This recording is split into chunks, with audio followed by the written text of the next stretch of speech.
Welcome back. So today on Flatlander we're going to be replacing the OEM rear control arms with some much heavier duty high lifter, high clearance arms. Stay tuned.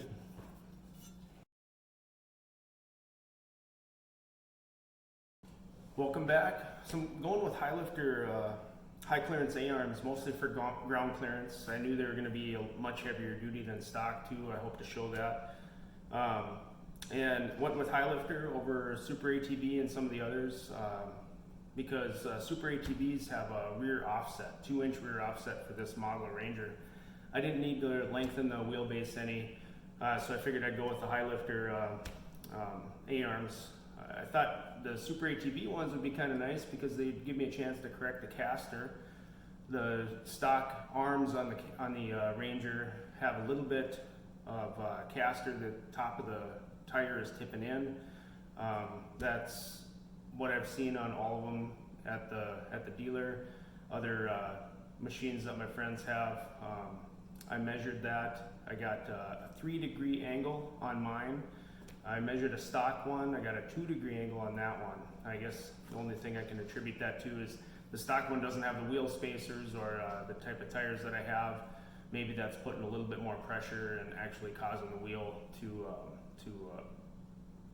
tilt in a little bit. So let's open up these arms here.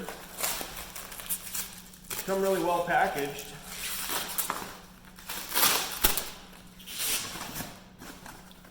I'm going to do the driver's side first.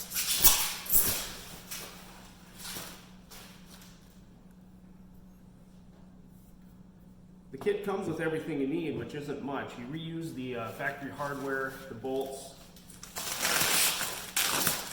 So it's really just the 4 arms and some zip ties to secure the brake lines to the arms.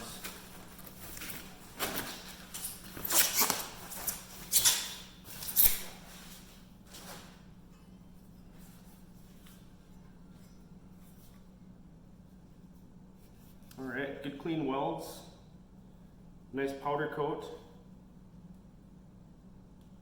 thick steel. I like that. Yeah, well made, made in America. Before I remove anything, I want to measure a couple things. I want to measure ground clearance and also track width.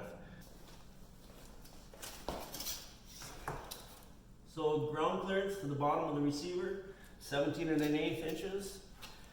And so I can be consistent, not worried about the overall track width, I'm just worried about having a consistent point. I'm just gonna hook it on the lug there, measure to the other lug in the same location. Looks like 54 5/8.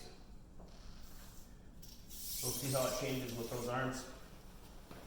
And I used an angle finder to measure the caster.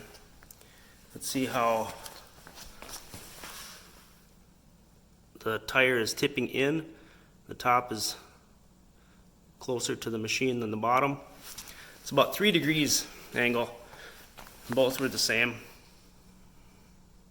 So we'll see if that changes afterwards as well.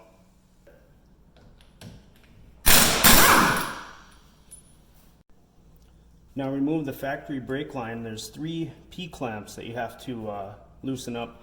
They're riveted down with aluminum rivets. I've got a 5/32 drill bit here. I'm just going to drill through.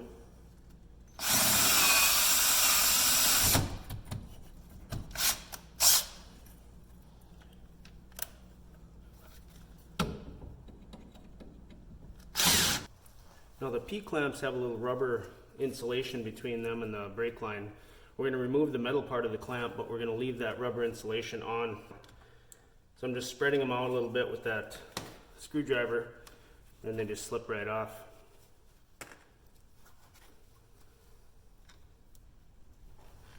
For some reason I lost a section of video when I was installing these A-arms, but the next step is to remove the 15mm bolt up here and the 18mm bolt down here to loosen the hub from the A-arms. There's no reason to remove the hub from the axle, so you can leave the axle nut installed and just leave the hub hang from the axle. So now we need to remove the top fastener for the tie rod end. Mine's a little bit different than stock. I have an extension here that came with a 3-inch bracket lift from High Lifter. So mine takes a 17mm socket up top. I'm going to hold this tight with a crescent wrench.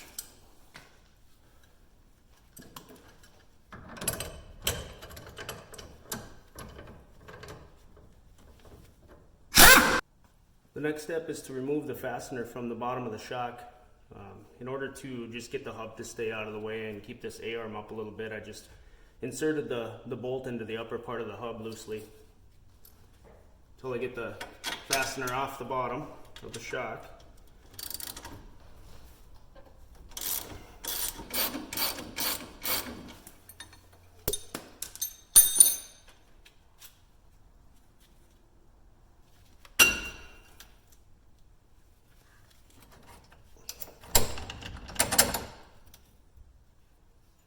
So now we've got everything else loosened up from the arms. They're free except for the hinge points here. They're 15mm bolts, 15mm nuts. So I just got to loosen all those up and the arms will come off.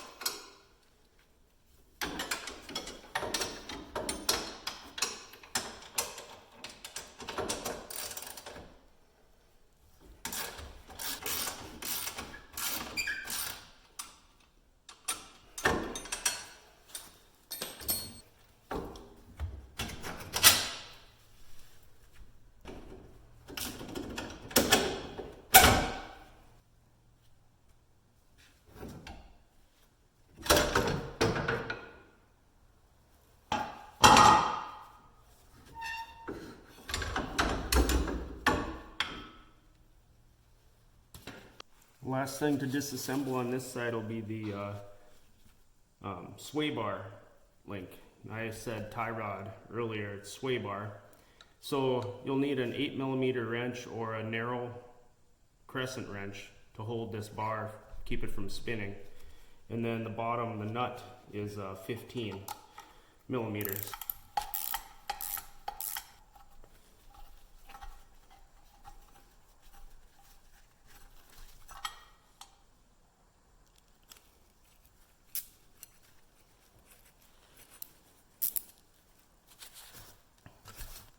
You are going to end up reusing the bushings in here too, so I'm just going to take a pick. They do work out really easy.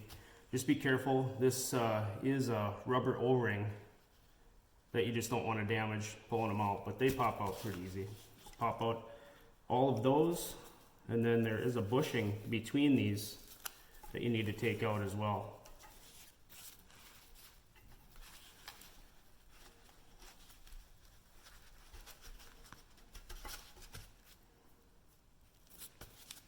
And just to show you too, there is a taper.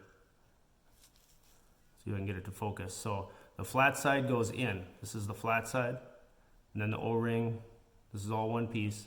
But the tapered end goes to the outer portion of the hinge, like this here.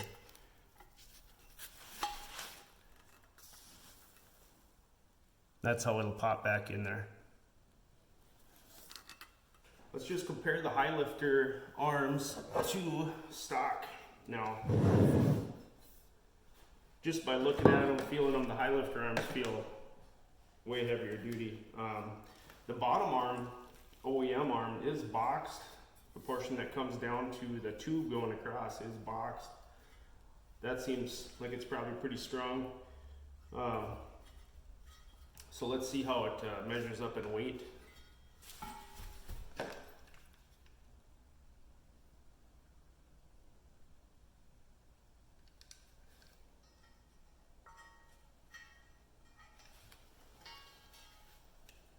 So this is the OEM 8.6.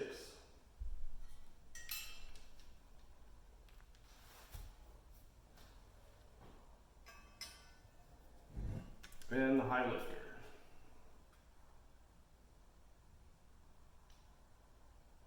9.8.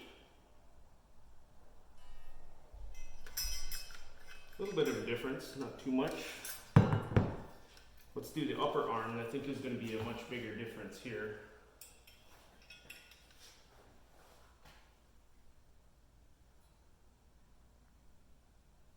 £3.7. It's not 3 pounds 7 ounces, it's 3.7 pounds. And now the high lifter, upper, yeah, big difference, 6.2 pounds. Also a difference in design, the high lifter upper does not have the shock going through it, so it goes around the shock. So just something I noticed in the design that's different from OEM, different than others I've seen. I don't know if it's a benefit or not, but might be a little bit easier for install. So now there's bushings to take out of each pivot point here. So I'll show you what it looks like. See those raised areas? Those are some sort of plastic bushing. Here's what it looks like when they're gone. So they need to be pushed to the outside of each of those tubes, because when you pound them back in, they're going to rest up against that stop that's in there. So that's the OEM. Here's the high lifter. So same thing in there. Just push those bushings right up against that stop inside. So you're going to take a punch like this or a screwdriver. I'm just going to go in and feel the edge of the bushing there and just pound it out.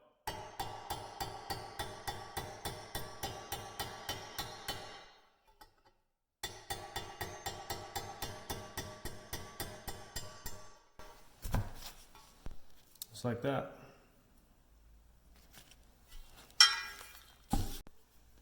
And then a 1/2 inch extension is the right diameter here. Fits really well to pound these in.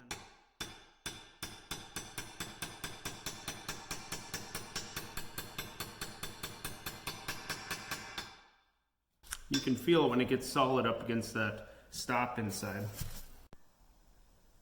So once the bushings are in there, then you want to put the sleeve in. Might have to pound that in a little bit with the center punch again.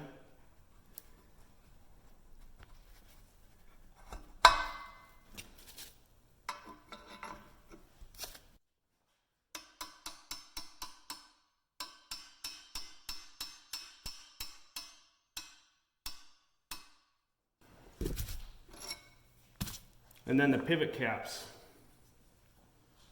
just slide into place. And again, see there's a tapered side that goes out. The flat side goes in towards the sleeve and the bushings. And it's just a rubber O-ring that holds them in. The next step is to attach the lower A-arm. Now, I noticed a little bit of corrosion when I took that bolt off in the lower A-arm, so I'm just going to hit these with a little bit of grease before I slide them back into the bushing, into that sleeve.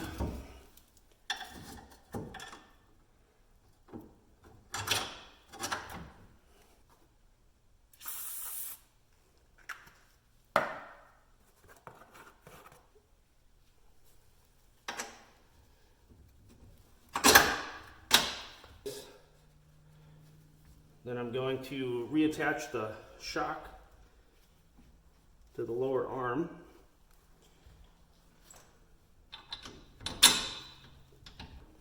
Wasn't sure if that bolt, the OEM bolt, was going to be long enough. This bracket is made of much thicker steel than the OEM bracket was, so, but it's plenty long enough. Now we'll free up the axle and let that come down so we can connect the hub to the lower arm.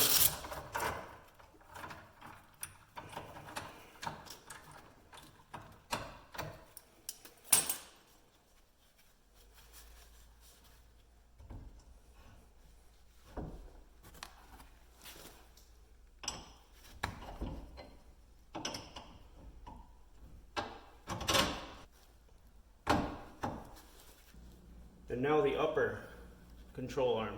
Make sure when you put this on that you leave the brake line up above the arm.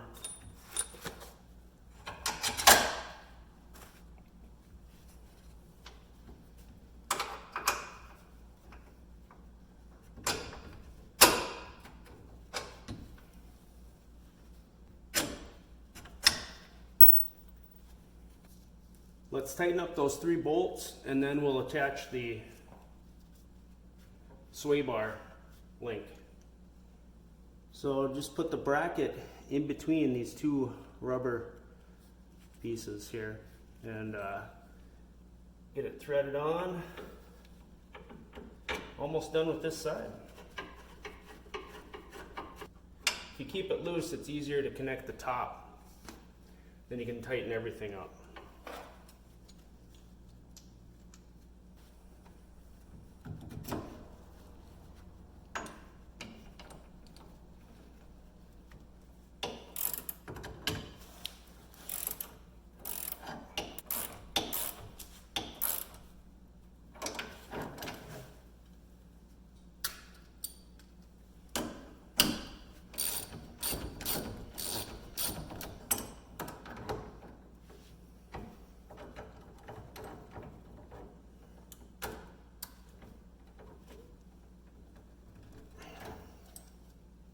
Now we can zip tie the brake line down and this side is done.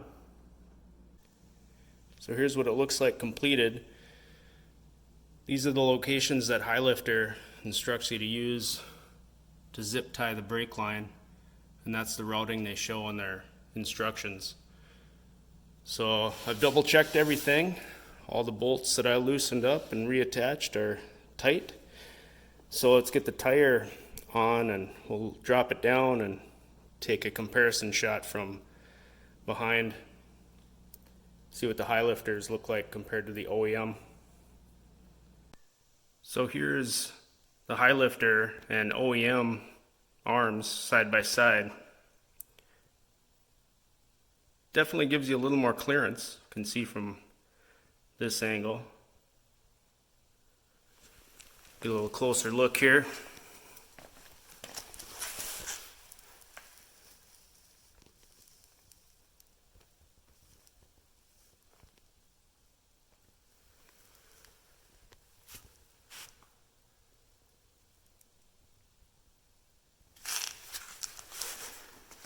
And hard to tell right now. I'll have to drive it, get the suspension to settle, but I said it had some caster issues before. It was camber.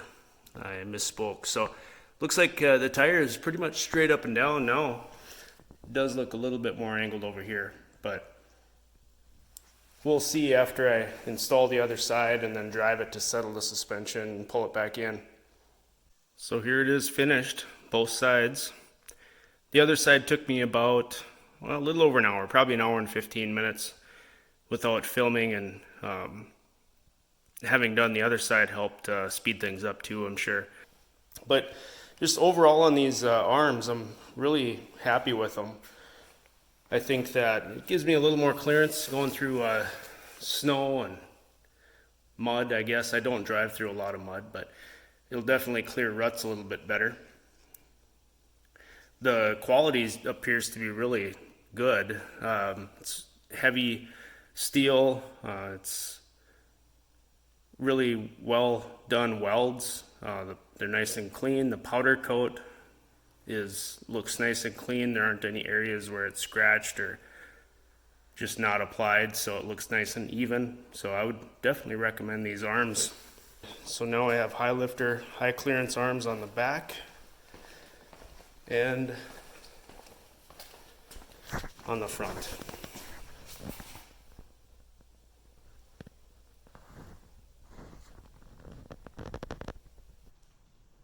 Thanks for watching. Put any comments or questions in the comment section below.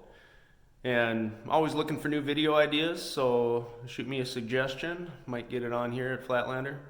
I think the next video that we're going to do is going to be on the Razor 170. Got sitting over here. We've owned it for about 6 years. We'll do a pretty complete video on it, things we've learned, maintenance we've done, problems we've had, fixes, things like that. Try to get the kids involved in this one. So stay tuned for that.